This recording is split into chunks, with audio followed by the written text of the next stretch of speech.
Hey, what's up guys? Welcome back to the channel. My name is Frank Mularcik and welcome to episode 16 of my Dow analysis series. In this video, we'll be analyzing the 15th smallest company in the Dow by market cap, which is the Walt Disney Company, ticker symbol DIS.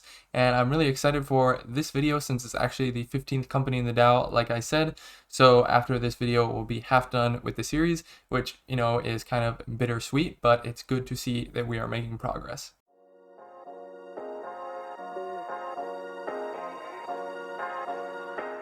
If you find value in my videos, make sure to like and subscribe so you don't miss out on future content. This is Frank Mularcik. So the first thing that we're going to look at in regards to Disney is their annual 10K report, which is from the beginning of April 2022. And this section here just kind of talks about their different business segments and how they make money. So the first major segment is Disney Media and Entertainment Distribution, and within that they have a few subsegments, I guess. So the first one there is linear networks, which is sort of traditional media, I guess. So domestic and international news channels like ABC, National Geographic, ESPN, Freeform, stuff like that. And then they also have some international channels like Disney, ESPN, Fox. And then they also have a 50% investment in A&E television networks. And then next up is their direct-to-consumer segment, which is getting very popular these days, I would say, which is, Disney Plus Hotstar, which this Hotstar is sort of like in Southeast Asia, like India, Indonesia. That's where it's available. And then they have ESPN Plus and Hulu.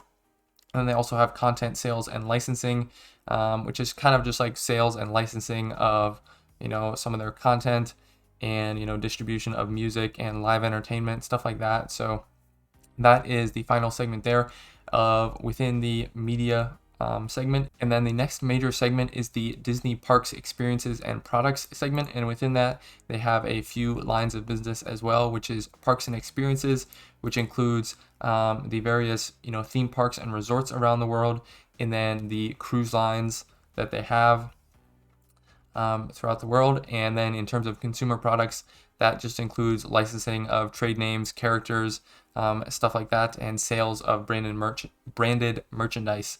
And now that we know a little bit about what their business does, we can look at the earnings results. So this is for the second fiscal quarter, which ends April 2nd, 2022. So a few months old, but still pretty recent. So revenues for the quarter grew 23%, and for the quarter, earnings per share actually decreased about 50% from 50 cents to 26 cents per share. But when we look at the first 6 months of the fiscal quarter or the fiscal year, earnings per share actually increased to 89 cents from 52 cents in the prior year. So that's good to see. It looks like this quarter was kind of just a little bit of an anomaly, I guess.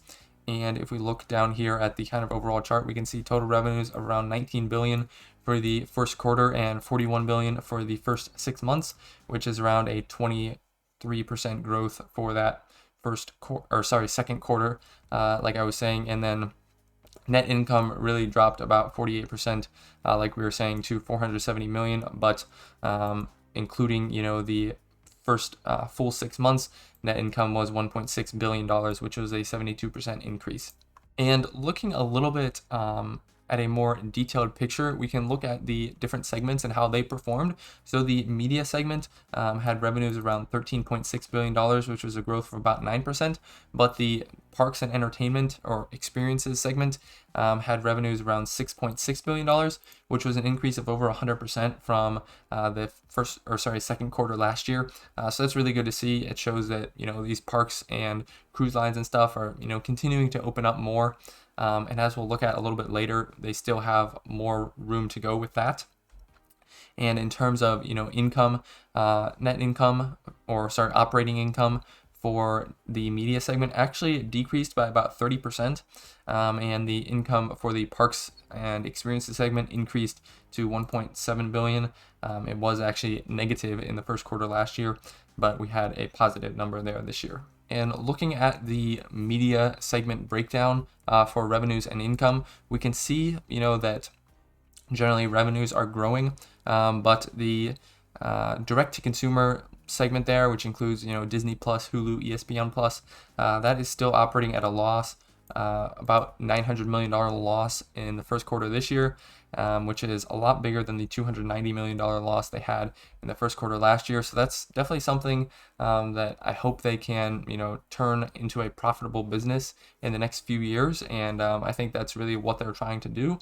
But there's definitely a lot of barriers when it comes to production costs, marketing costs, technology costs, things like that are specifically what they saw as increasing costs that caused, that higher loss this quarter. And looking at subscriber growth as well for Disney Plus was about 33% year over year, which is pretty awesome to see.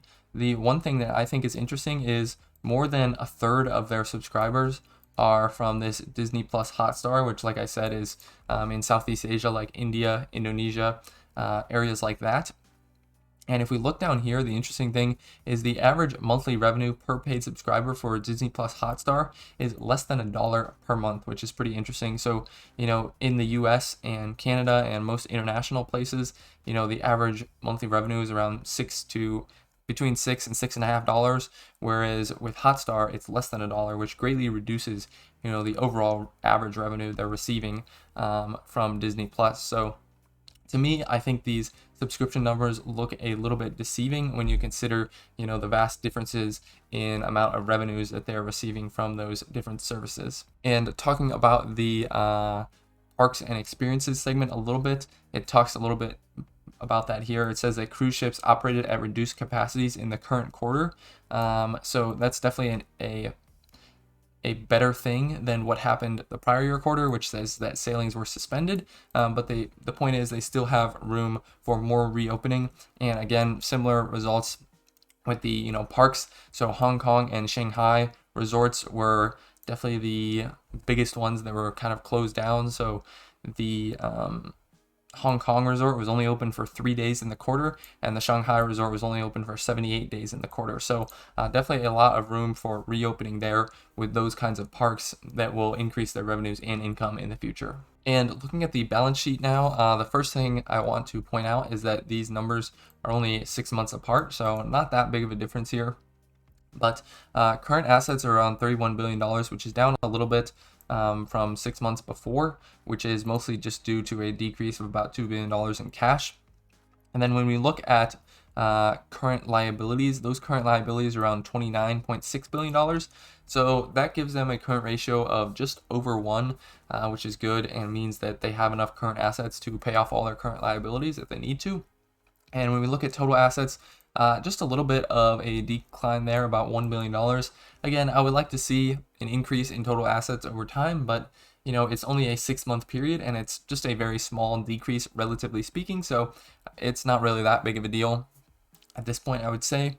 And then total liabilities, they don't list it, but doing the calculation, we get total liabilities of around $112 billion, which is pretty similar to where it was last year. I think it was around $110 billion last year, so maybe a little bit higher now, but that's not that big of a deal.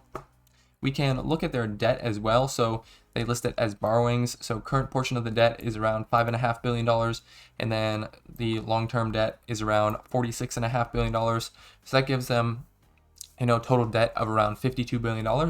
And if we compare that to their equity of around, we'll use this $90 billion because that's shareholders' equity. So that gives us a debt to equity ratio of around 0.57, which is pretty good. That means that, almost twice as much of their business is financed through equity as through debt, which is, like I said, pretty good to see. Their debt is definitely a lot higher the past few years than it has been historically, but I personally don't think the debt is that big of an issue. I say this all the time. I would definitely like to see the debt reduced a little bit, but at this point, I don't think it's too big of an issue for the company, and I think the balance sheet is pretty strong as a whole. So Disney doesn't currently pay a dividend. They basically paused that in May of 2020 due to government shutdowns and mandates and stuff like that, which basically didn't let them operate their parks and cruises, which really hurt them for sure. And a lot of those businesses have resumed, and some people are speculating that their dividend might resume sometime soon, but At this point, I don't think that's going to happen within the next few years because, first of all, last fall, the CEO made some comments that made it seem like it wasn't going to happen within the next few years. And I think, at this point, they're just trying to grow their streaming services like Disney Plus and really putting a lot of money into content production for that. And so until that's built up and a little bit more profitable, I don't think they're really going to start paying the dividend. I think maybe in 5 years time there's a pretty good chance that they could restart the dividend, but at this point there is none. In terms of valuation, right now the PE ratio is a little bit high, around 65. So we can see the average over the past 10 years is around 20-25 range in this red line here. But right now it's around 65. I took out these few values because there were some a few months with negative EPS and then very, very small EPS. So the PE ratio was up in like 500 or something like that for a few months. So it made looking at the graph not very interesting. But overall, I think the PE ratio is pretty high. And, as we'll look at here, the earnings per share, have been positive again, but they haven't really recovered anywhere to near where they were before the pandemic, up near $6, $7, $8, $9 per share. So until that happens, the PE ratio is really not going to look that great, and I think the EPS really isn't going to recover for a few more years if I had to guess. When we look at the PE ratio in comparison to the sector, the communication sector average is around 18, and within that sector, the diversified media industry, which Disney is a part of, is around 14 average PE. So, Disney's PE is more than 3 times both of those averages. So again, this points to them being overvalued from that perspective as well. And when we look at the discounted cash flow model, I got a fair value of $75. And with a 10% margin of safety, this gives us a buy price of $68. That's much lower than the current price of $93. And there's definitely some nuance and imperfection to this calculation. So it was really hard for me to predict the future free cash flows because of a few factors. Firstly, the past few years, because of COVID, has really affected their businesses, specifically their theme parks and cruises. So that has, hurt their results and made it hard to predict revenues and income going into the future when that problem is not affecting their business. And also, they've been putting a large amount of investments into their streaming and direct-to-consumer media services, which, that large investment is probably not going to continue forever, and hopefully at some point in the future we see some sort of return on that, and so that also makes it difficult to predict future revenues and income and free cash flow. But when I looked at other analysts and what they were predicting, they had much higher predictions, and they predicted, fair value. I saw some around, 130, 150, 200, even above $200. So I think, my prediction is probably a bit low, but, that's what I got with the data that I had and just the normal assumptions that I normally make about companies. So looking at a chart of Disney stock, the first thing that I see immediately is right now the share price is around $93 per share, which is down here, and that is very low into the March 2020 crash and pretty close to the bottom there. So $90 even in March 2020 was a pretty low price, and so they did recover a lot, and they had a pretty nice run up here to over $200 per share, and they've dropped over 50% since then. So that could indicate it's a good time to get in. If we look a little bit closer on the year chart, they don't have much volume down here at all. They have some around 95 and around 105 to 110. So we could see a little bit of a bounce up at some point, but also, they are below this 50-day moving average. So that's kind of a bearish sign, and, it could just continue to go lower.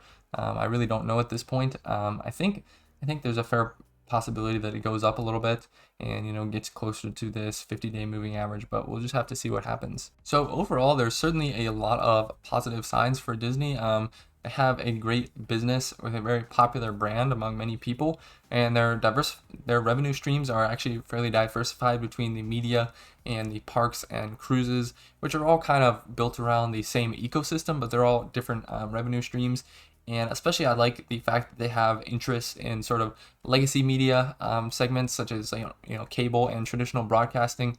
But they also have interests in sort of a newer type of media, which is in this streaming and direct to consumer. So I think they can really take advantage of both worlds there. In terms of the recent results, they definitely haven't been spectacular, but I think the streaming services and direct to consumer still has a lot of room for growth, and they can definitely achieve profitability hopefully in the next few years and start to really make some money with that. And also, it's sort of a newer type of business for them. It's the same general idea, but it's just a newer bit of a business model. So there's lots of learning and tweaking that I'm sure they are doing and hopefully will improve over the time, over the next few years.